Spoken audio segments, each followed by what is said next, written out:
The siren myth drew me in because it is such a fascinating and strange premise, and it has so much to do with being a singer and what kind of power that gives you over somebody who's attending to you.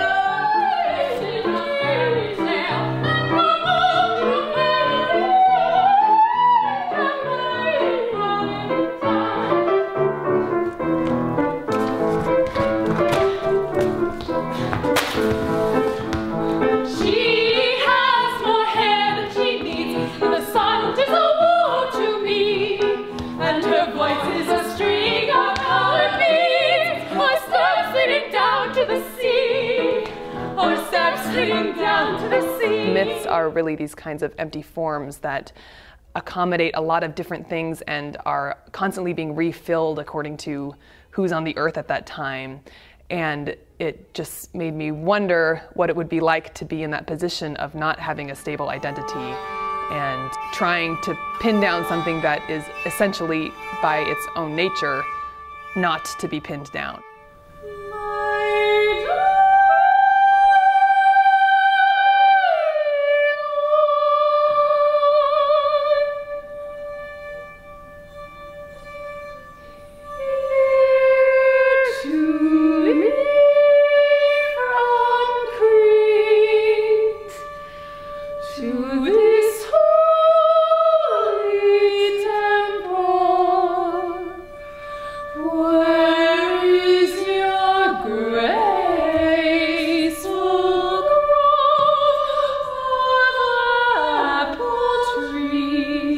I did just surround myself with books, and the further I got into that, the more interesting little tidbits I found. This is what the sirens were in this century, and this is what they are now, and this is what Freud says about them, or this is what Homer said about them in the text that we all know.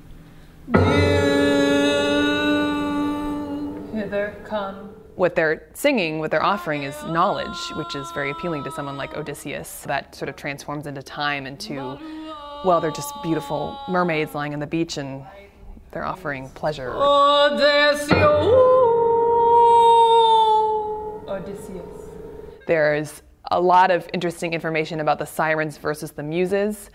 Urania, muse of the stars. Often this is just something invoked by medieval scholars. The sirens are entities whose goal is just to capture you with the sensual beauty of their song, and they represent pleasurable vices and lust and dangerous sweetness, whereas the muses also are possessors of beautiful music and wondrous, irresistible voices, but they're there to educate you and to help you create work, and they're sort of productive in a way that the sirens are destructive.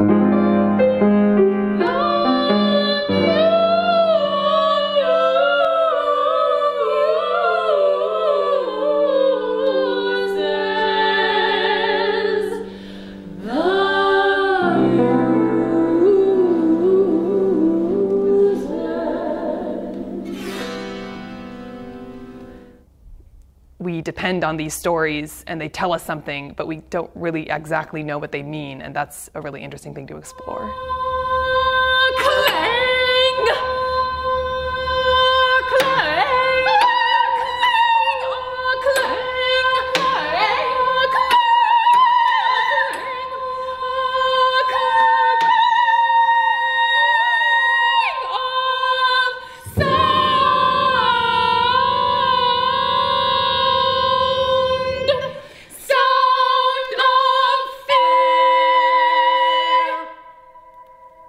I kind of had these characters in my mind who were sort of taking shape, so I knew there was a character who was essentially going through my same process, who was investigating and reading books.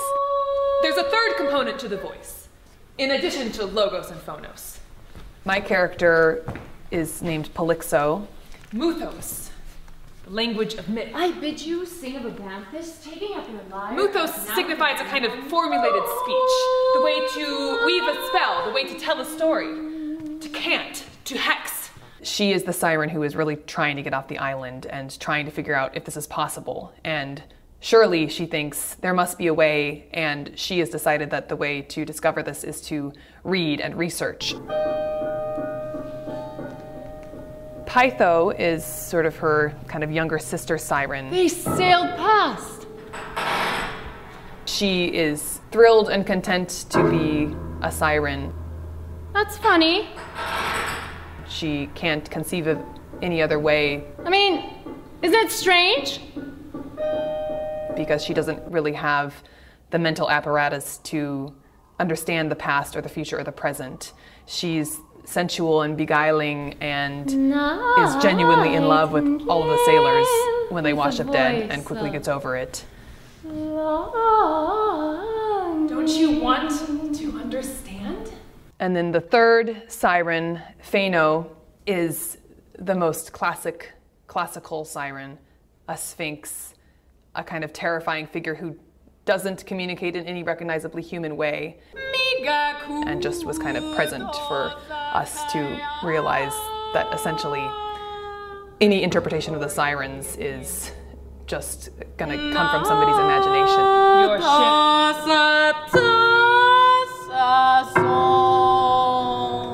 Bring to a halt. So that of us twain.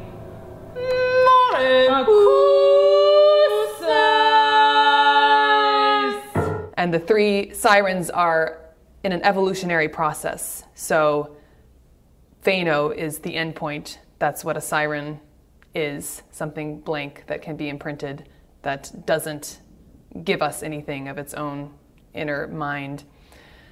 Polyxo is heading that way. She doesn't know this, maybe she suspects it, and is trying to stave that off and cling to her sense of identity. Pytho is furthest down on the ladder. She learns to speak in the course of the play, and she learns to read, and we see her sort of becoming a little bit more questioning, that perhaps she will become the next Polyxo once Polyxo has joined Phano.